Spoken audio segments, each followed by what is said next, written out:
নমস্কার বন্ধুরা, লুবনা রাসোইতে সবাইকে স্বাগত জানাই। আজকে আমি তৈরি করে দেখাচ্ছি শীতের সন্ধ্যায় গরম চায়ের সাথে খাওয়ার মতো একটা রেসিপি। সেটা হচ্ছে ফুলকপির পকোড়া।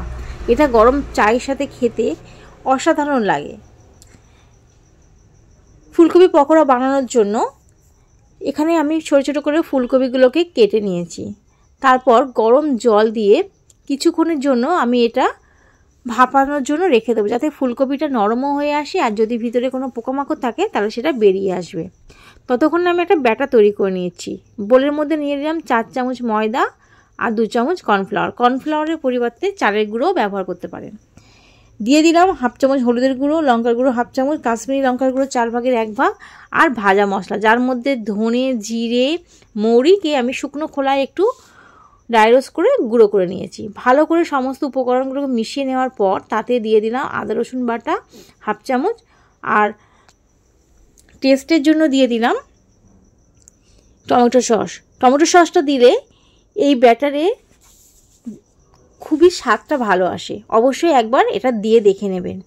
সমস্ত উপকরণ দেওয়ার পর অল্প অল্প জল দিয়ে একটা স্মুথ ব্যাটার আমি তৈরি করে নিচ্ছি। একসঙ্গে জলটা আমি দিচ্ছি না, অল্প অল্প জল দিয়ে ব্যাটারটাকে তৈরি করলে ব্যাটারটা ঠিকঠাকই তৈরি হবে। এখন ব্যাটারটা একটু শক্ত আছে, তার সেই জন্য আমি আরও একটু জল দিয়ে একটা স্মুথ পেস্ট তৈরি করে নিলাম। এদিকে ফুলকপিগুলোকে আমি জল থেকে ঝরিয়ে রেখেছি। তারপর ব্যাটারের মধ্যে সমস্ত ফুলকপিগুলোকে দিয়ে দিলাম, দিয়ে চামচের সাহায্যে খুব ভালো করে ব্যাটারের মধ্যে মিশিয়ে নিচ্ছি।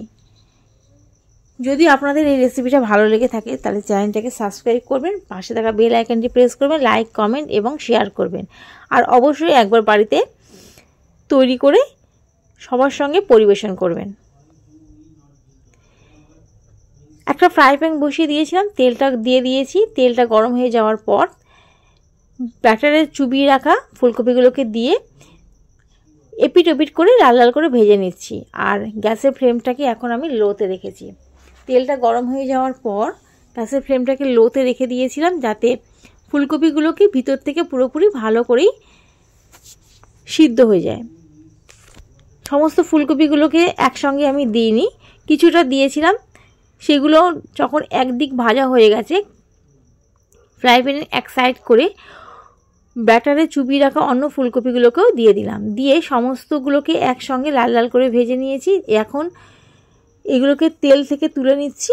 একটা ছাঁকনি দিয়ে এক্সট্রা তেলগুলোকে আমি ঝরিয়ে নিচ্ছি। এই শীতের সন্ধ্যায় অবশ্যই একবার সবার সঙ্গে এটা তৈরি করে পরিবেশন করবেন।